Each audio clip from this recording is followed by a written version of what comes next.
Bismillahirrahmanirrahim. Assalamualaikum warahmatullahi wabarakatuh. Alhamdulillah adada khalqihi wa ridha nafsihi wa zinata arshihi wa midada kalimatihi. Ashhadu an la ilaha illallah wa ashhadu anna Muhammadan abduhu wa rasuluh. Allahumma salli ala sayyidina Muhammad wa ala alihi wa ashabihi ajma'in. Qala subhanaka la ilma lana illa ma 'allamtana innaka antal alimul hakim. Allahumma iftah 'alaina hikmataka wanshur 'alaina min khazaini rahmatika ya arhamar rahimin. Rabbi zidna ilma warzuqna fahma. Amin amin ya rabbal alamin. Tuan-tuan, perempuan, jemaah yang dimuliakan oleh Allah Subhanahu wa taala. Syukur kepada Allah Subhanahu wa taala dengan sama-sama mengucapkan alhamdulillahi rabbil alamin. Salawat kepada Nabi besar Muhammad sallallahu alaihi wasallam, dan sama-sama mengucapkan Allahumma salli ala sayyidina Muhammad wa ala alihi wa ashabihi ajma'in. Tuan-tuan dan puan-puan yang dimuliakan oleh Allah Subhanahu wa taala, kita sambung bacaan hadis kita dalam bab tarhib masawi al-akhlaq dalam kitab Bulughul Maram. Kita masuk hadis yang kedua dari bab tersebut. Baginda Nabi sallallahu alaihi wasallam bersabda, "Wa an Abi Hurairah radhiyallahu anhu qala qala Rasulullah sallallahu alaihi wasallam, laisa asy-syadidu bis-sur'ati, innama asy-syadidu alladhi yamliku nafsahu 'inda al-ghadab." Muttafaqun alaih. Dalam hadis ini diriwayatkan oleh Abu Hurairah radhiyallahu anhu berkata bahwa baginda Nabi sallallahu alaihi wasallam telah bersabda dan mengajarkan kepada para sahabat, laisa syadidu bis-sur'ati, bukanlah orang yang kuat itu kerana boleh mengalahkan orang lain dengan bergaduh atau dengan gusti dengan gusti.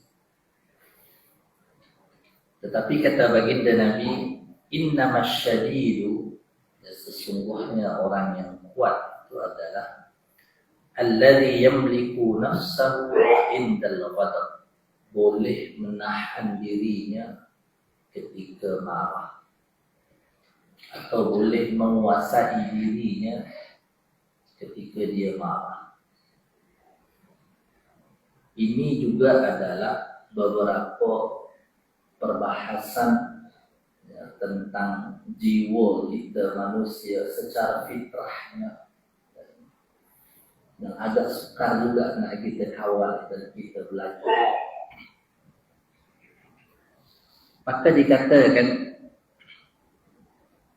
al-muradu bisyadidu huna, ketika disyarahkan bahawa yang dimaksud dengan syadid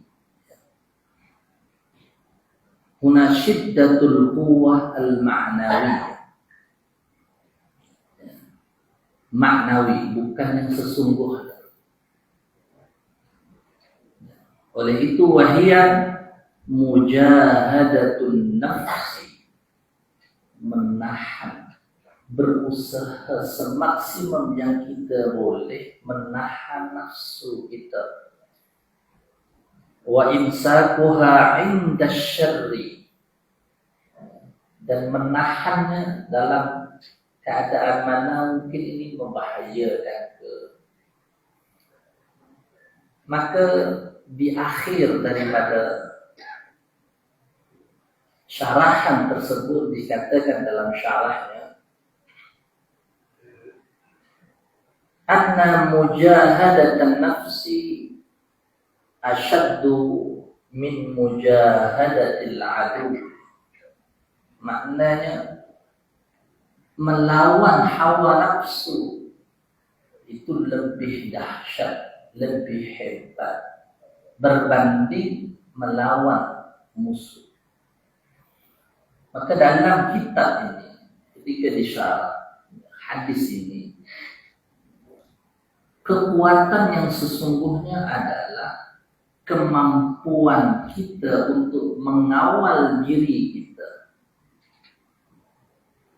Nah, masalah yang menjadi pertanyaan sebenarnya sebab marah itu apa? Sebab marah itu apa?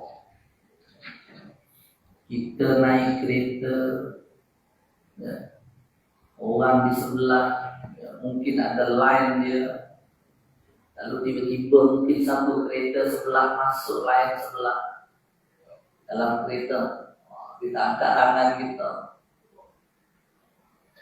Atau ada anak muda lalu kita orang tua sedang duduk, anak muda tidak menegur dan lain sebagainya. Atau tiba-tiba balik ke rumah, kopi tak ada lagi. Ya. Ternyata orang rumah masih rehat, marah lagi. Tapi sebenarnya apa punca marah? Anak menangis, lama dia menangis, tak berhenti. Ya. Ayah sedang tight, ada kerja. Anak minta susu, tiba-tiba kita marah. Apa masalah? Punca marah itu apa? Kata guru-guru kita, punca marah adalah kerana kita tersinggung. Karena kita tersinggung. Sama ada ucapan atau perbuatan.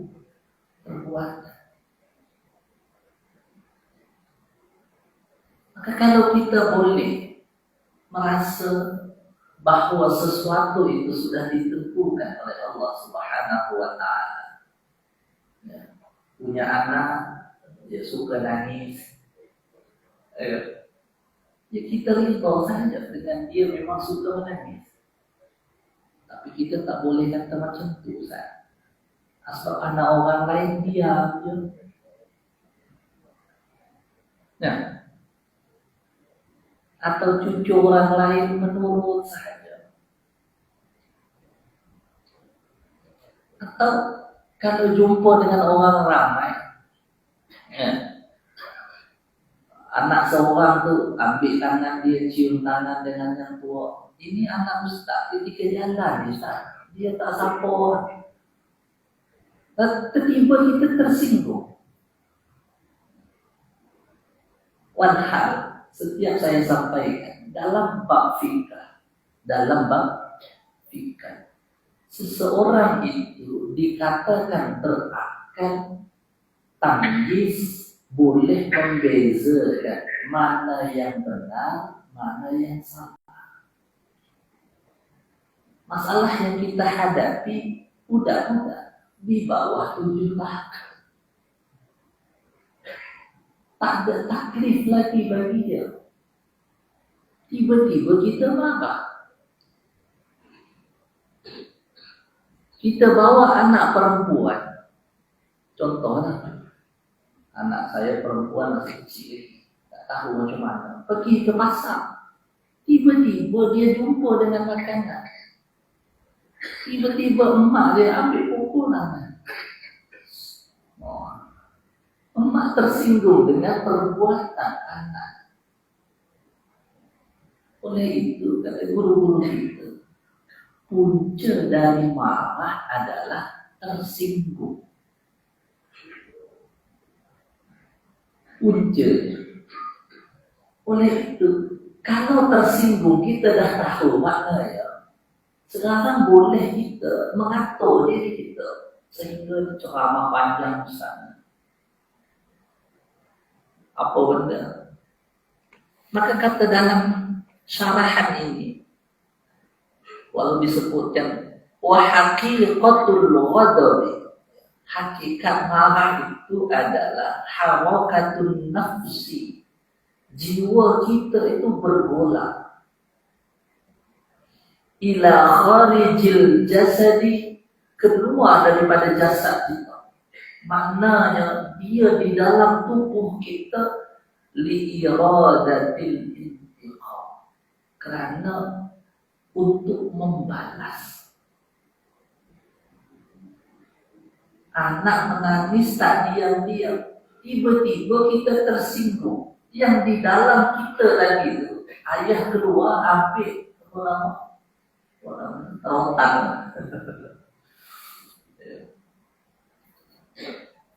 Lalu dipukul anak.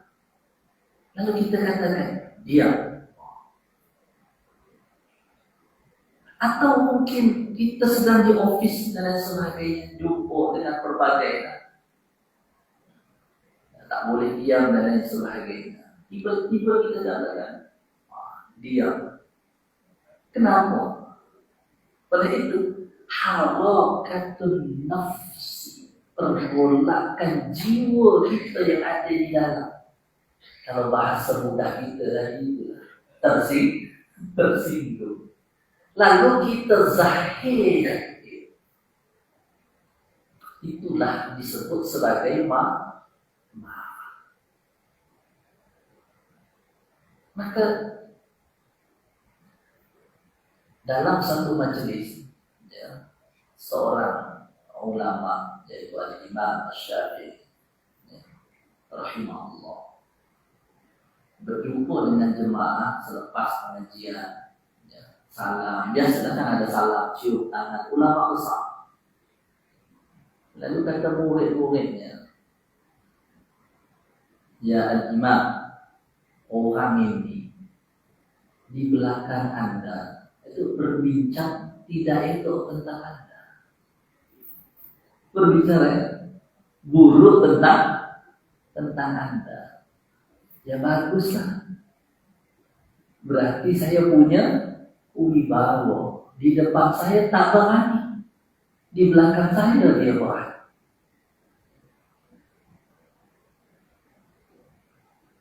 Oleh itu tidak marah. Maka kalaulah kita sedar bahwa ketersinggungan kita atau kita merasa tersinggung atas ucapan orang atau atas tindakan orang, maka kemungkinan marah itu akan hadir dalam diri kita. Maka pada pertemuan yang lepas, hasad, dengki itu memang fitrah yang ada dalam diri kita. Sekarang marah pun sama. Itu yang ada dalam diri kita.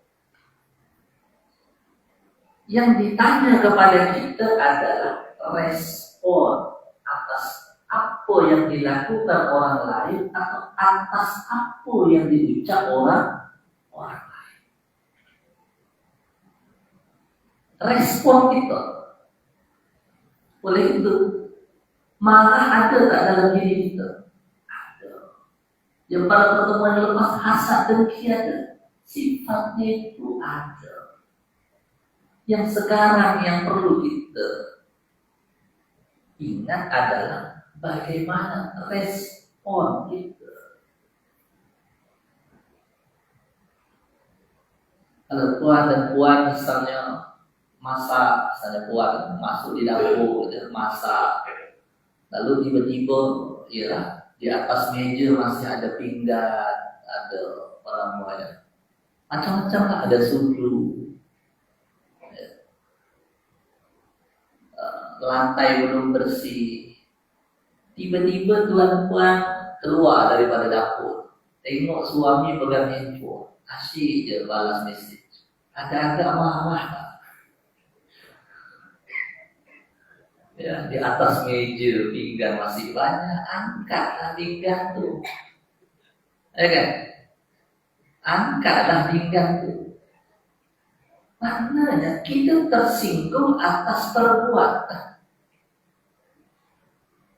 Tapi seandainya kalau kita menerima saja, ya Allah, astagfirullah. Cakap je dengan suaminya, Bang, ya, masakan tu biasa cepat gosong. Kalau saya masak, abang boleh tak tolong angkat pinggan di atas meja? Kita terima bahawa keadaan memang di atas meja sedang banyak pinggan kotor. Bang, dalam 30 menit lagi kita akan bergerak pergi hospital. Saya tak sempat. Nanti lepas balik hospital kata ada tetamu nak datang. Boleh tak abang tolong sapu dulu lantai? Oh ya. Sebab kalau tak cakap tuan-tuan, dia tak ingat. Dia ingat handphone dia tu. Kita tersinggung. Tersinggung. Marah. Lagi-lagi ada, kita dah letih dah. Balik kerja.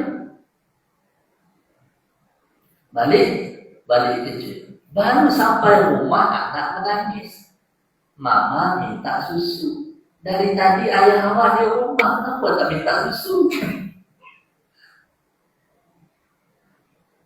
Allahu Akbar. Maknanya respon kita terhadap sesuatu sama ada ucapan atau tindakan. Kita tersinggung atau tidak? Itu dia punca. Karena biasanya kita menuntut sesuatu dari orang lain. Cuba kita tahan.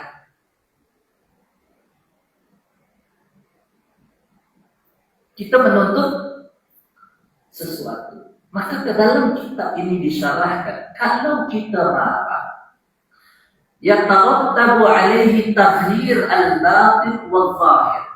Maka kalau marah itu ada dalam diri kita, akan menghasilkan dua perkara perubahan. Sama ada zahir atau batin.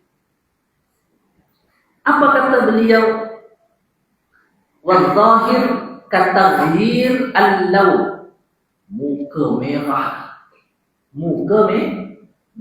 Tapi kalau saya marah mungkin tak nampak agak hitam. Apa yang mungkin yang orang yang cantik putih itu, kalau marah yang merah semua muka dia. Ya. Taghyir al-lawn. Kadzalika yang kedua disebutkan wa khurujul af'al ala ghairi tartib. Tindakan yang berlaku tak tersusun.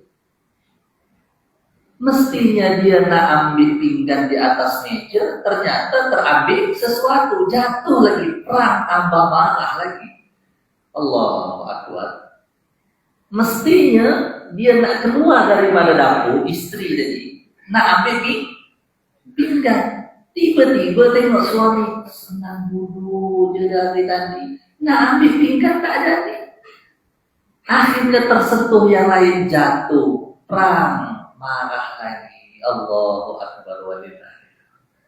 Kerana keluar marah itu, dia spontan. Oleh itu, marah juga adalah fitrah yang kita ada. Kita tersinggung atau tidak.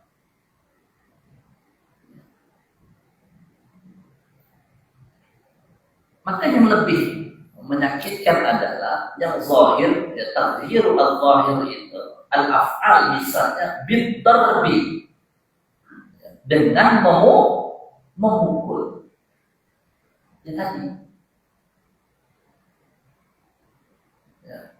Hari-hari setiap pagi buka pintu, bangun, mata terbuka, Ya, abang suami buka pintu, buka kereta, cuci kereta, bersihkan kereta. Nah, istri macam-macam. Panggil suami tak dengar. Sebab suami dengarkan musik di dalam kereta. Tiba-tiba ada yang terpukul. Maka ketika marah, ada perubahan kata dalam syarahnya. Yang pertama mungkin adalah memukul.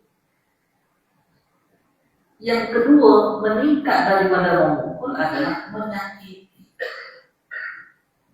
Dan mungkin sampai pada puncaknya adalah wal qatl, itu sampai membunuh. Na'udzubillah. Jika kita tak boleh mengendalikan tersinggung kita tadi atas tindakan orang lain atau atas ucapan orang lain, itu perubahan. Wa amma fil batin, kalaulah ada perubahan ketika kita marah, tapi yang batin, apa yang berubah? Wa 'alal lisan al-fahsh. Oh, Masya Allah, perkataan yang keji keluar. Sebut nama hewan satu-satu. Ya, sebut nama hewan.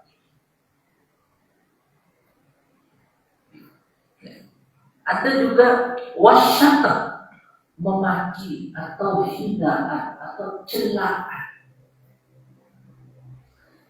Maka jika marah, yang muncul adalah atau hinaan.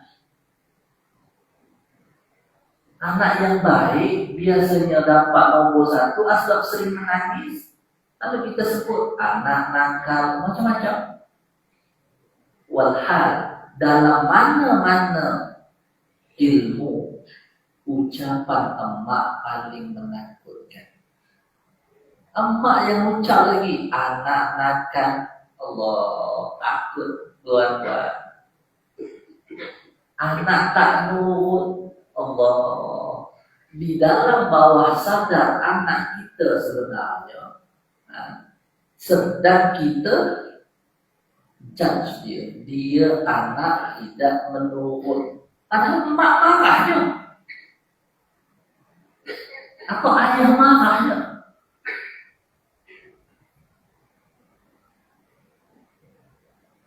Berbanding suara ayah yang paling dikhawatiri dalam ilmu psikologi mana pun, yang dikhawatiri dan ditakuti adalah suara emak. Oleh itu, kalau baginda Nabi Sallallahu Alaihi Wasallam mengajarkan kepada para lelaki nak pilih istri, tazawwaju al-walud wal-walud, maknanya mudah melahirkan, maknanya subur wanitanya, dan wadud. Wadud itu maknanya yang penyayang. Cuma usah katanya, dapatnya istri marahnya lah. Dapat istri marah, maka Masya Allah, itu adalah ujian bagi kita semua. Puncanya bukan kerana dia memang tiba-tiba jadi marah atau suami jadi pemarah, tapi kerana ada mudah tersinggung. Maka ketika seorang ulama dihina,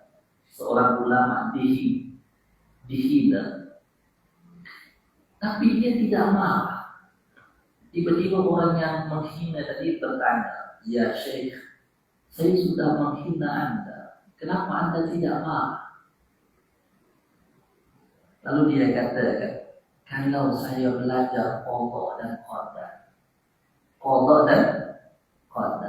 bahwa memang sudah ditentukan Anda menghina saya nak tolak macam mana? Kalau Anda berbicara buruk, tentang saya di belakang saya. Dan sudah itu ditentukan oleh Allah Subhanahu wa Ta'ala. Kenapa saya menolak? Ayo disuka pula. Belajar kodok-kodok.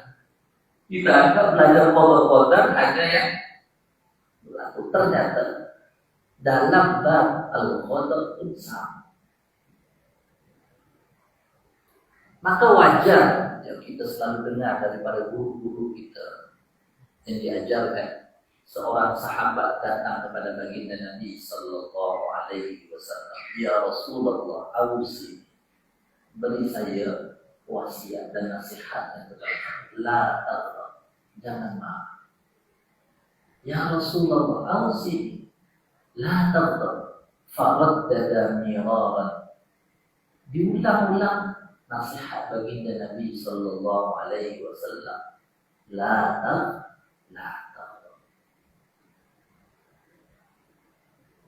Namun marah itu memang sifat asal manusia. Abu Bakar As-Siddiq radhiyallahu anhu, seorang sahabat Nabi yang sangat lembut. Sebagai seorang ayah, ketika anaknya dituduh melakukan zina, boleh bayang, sebagai seorang ayah, wajar jika marah. Paham tak? Wajar jika seorang ayah marah karena anaknya dituduh. Lalu ada anak kepada saudaranya juga memperkata. Dan Abu Bakar As-Siddiq mendengar. Ini bulan-bulan saya beri bantuan. Bulan-bulan saya beri bantuan. Ada isu ini, awak juga beri ucapan. Saya tak akan bantu awak lagi. Coba boleh bayar. Betul tak tindakan Abu Bakar As-Siddiq? Sebagai seorang ayah, dia tersinggung atas ucapan orang lain. Tapi Allah Subhanahu wa Ta'ala tidak membenarkan tadi. Maka agama datang mengajarkan. Kalau memang selalu membantu, bantu saja. Oleh itu, marah itu adalah sifat yang fitrah. Jadi ketika dituduh tidak sesuai dengan fakta, betul, boleh marah. Marah. Hatta sekali buat Abu Bakar. Apatah lagi kita, apatah lagi suami kita, kalibernya bukan Abu Bakar. Jadi kalau ada suami yang suka marah, terima aja lah. Kita doa aja lah. Mudah-mudahan menjadi orang yang baik. Abu Bakar. Tapi itu sesuatu yang wajar. Namun agama ini datang bukan menafikan sifat itu ada, tapi mengatur sifat tersebut. Mengatur dan mengajarkan kepada kita. Maka baginda Nabi Sallallahu Alaihi Wasallam dalam kitab ini disebutkan. Waqad warada fi al-ahadits, wujud dalam beberapa hadis. Dawa'u hadadda, obat kepada penyakit marah itu. Obat kepada penyakit marah. Karena dia memang sifat asas kita. Ya, ada orang buang sampah sembarangan, timbul keluar sifat itu. Atau kalau saya di Pegamuan, di Kelantan itu daerah Bacok, ada gambar kereta ya, dibuka lalu ada orang buang sampah, lalu ada tanda beginikah adat kita, maknanya jangan buang sampah keluar daripada kereta. Peringatan untuk itu. Tapi ketika kita nampak marah, maka sifat itu memang ada. Cuma masalahnya sekarang adalah respon kita terhadap diri kita. respon kita terhadap diri kita. Maka di dalam sebuah hadis, idza ghadiba ahadukum falyaskur. Sudah diingatkan habis. Yang pertama, kalau seseorang di antara kalian itu marah, maka diam.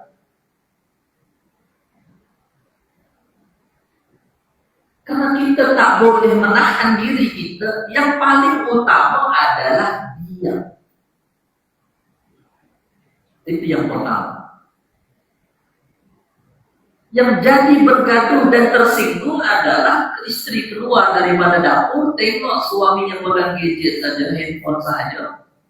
Lalu ucap, abang dah jadi duduknya. Kata abang, saya baru keluar, baru duduk, baru buka handphone. Awak datang terus marah-marah, abang lagi.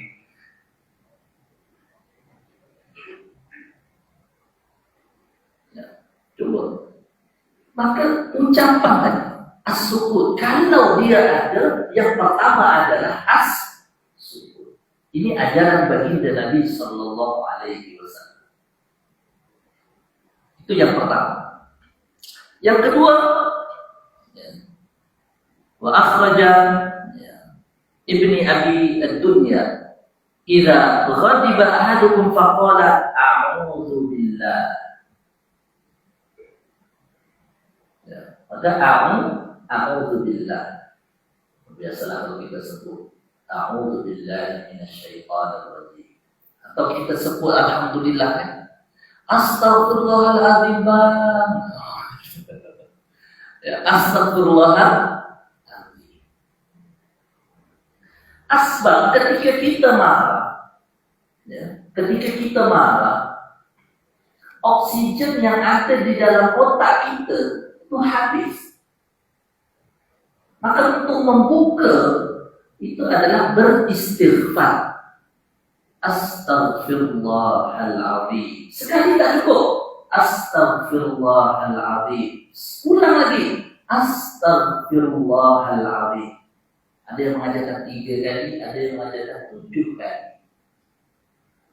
Maka tuan dan puan, mohon maaf, mana-mana guru kita dikatakan bahwa awalnya kita terkena satu penyakit, yaitu penyakit ada yang orang mati selalu, stroke. Ada kerana pertamanya adalah tak mampu menahan marah. Itu di otak, oksigennya hilang. Lalu tiba-tiba tak boleh mengendalikan diri. Ada punca yang lain dia ada, tapi tidak semestinya orang kena stroke itu semuanya kerana marah. Tapi maknanya marah boleh memicu itu. Allah.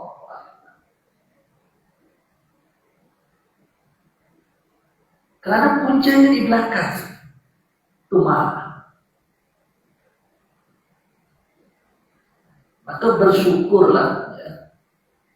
Bersyukurlah. Maka ayah saya mengajarkan kepada kita semua, dalam keadaan apa sahaja, kita kaget ke apa sahaja, latih ucapan yang elok. Astagfirullahaladzim. Allahu Akbar. Maknanya kita membiasakan ucapan yang keluar dari mulut kita. Kalau berucap, ucapan yang baik dan itu. Maka di antaranya yang diajarkan Nabi adalah a'udzu billahi minasyaitonir rajim. Aku berlindung kepada Allah Subhanahu wa taala dari godaan syaitan. Kenapa? Karena dalam surah hadis yang lain, al-ghadabu minasyaitan. Karena marah itu daripada syaitan. Wasyaitan khuliqa minan nar. Syaitan itu diciptakan daripada api. Wal ma' yudfi'un nar. Dan air itu akan mematikan api. Fa idza ghadiba ahadukum falyaghtasil. Dalam hadisnya, kalau memang marah, mandi. Ustaz tak sempat nak mandi Ustaz. Dalam hadis yang lain diriwayatnya, idza ghadiba ahadukum falyatawaddo, maka hendaklah mengambil wudu. Maknanya dia mematikan api yang ada dalam diri. Yang pertama adalah diam. Yang kedua adalah memohon perlindungan kepada Allah dengan ucapan yang baik. Astaghfirullahaladzim, astaghfirullahaladzim. Atau dengan wudu. Falyatawaddo. Dalam yang tempat yang lain, dalam idza ghadiba ahadukum falyajlis. Kalau marah, duduk. Nah, ini biasa kita dengar.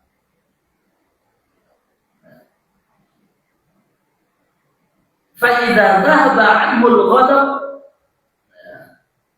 kalau memang dengan duduk itu marahnya hilang. Wa illa, kalau duduk juga tak boleh, falyattaji, berbaring.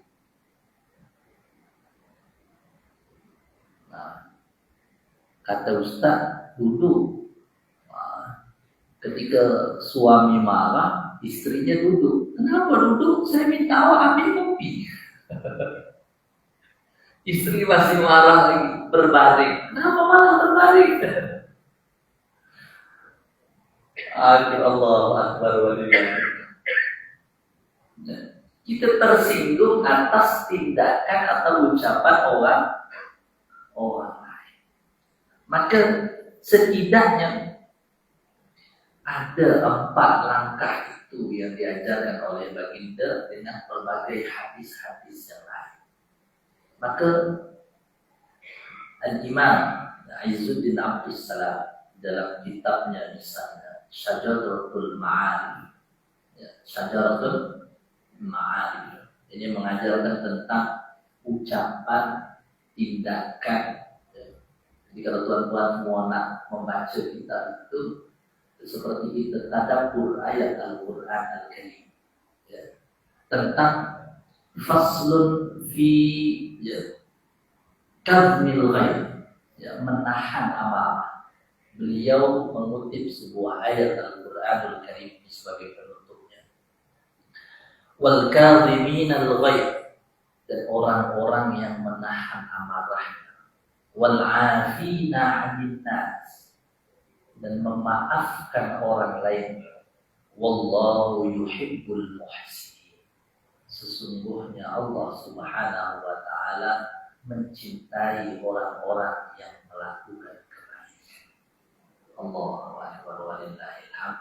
Maka ketika beliau meletakkan ayat itu dalam kitabnya Syajaratul Ma'arif, bahwa kita berusaha dalam semua tindakan kita memperlakukan sesuatu dengan cara yang baik, maka kita perlu ingat ayat surah Ali Imran ayat 134 tadi. Wal kadhiminal ghaidha wal 'afina 'anil nas, dan orang-orang yang menahan amarahnya dan memaafkan orang lain. Wallahu yuhibbul muhsinin. Mudah-mudahan kita semua orang-orang yang terhindar daripada sifat tercela ini, yaitu marah. Kalaupun dia ada, mudah-mudahan respon kita terhadap satu itu adalah respon yang baik, seperti mana diajarkan oleh baginda Nabi Sallallahu Alaihi Wasallam. Usikum wa iyaya nafsi bitaqwallah, astaghfirullahaladzim min qawlin bila amalin. Subhanakallahumma wa bihamdika asyhadu an la ilaha illa anta astaghfiruka wa atubu ilaik. Bismillahirrahmanirrahim. Wal 'asr innal insana lafi khusr illa alladziina aamanu wa 'amilus shalihaat wa tawassaw bil haqq wa tawassaw bis sabr. Terima kasih. Assalamualaikum warahmatullahi wabarakatuh.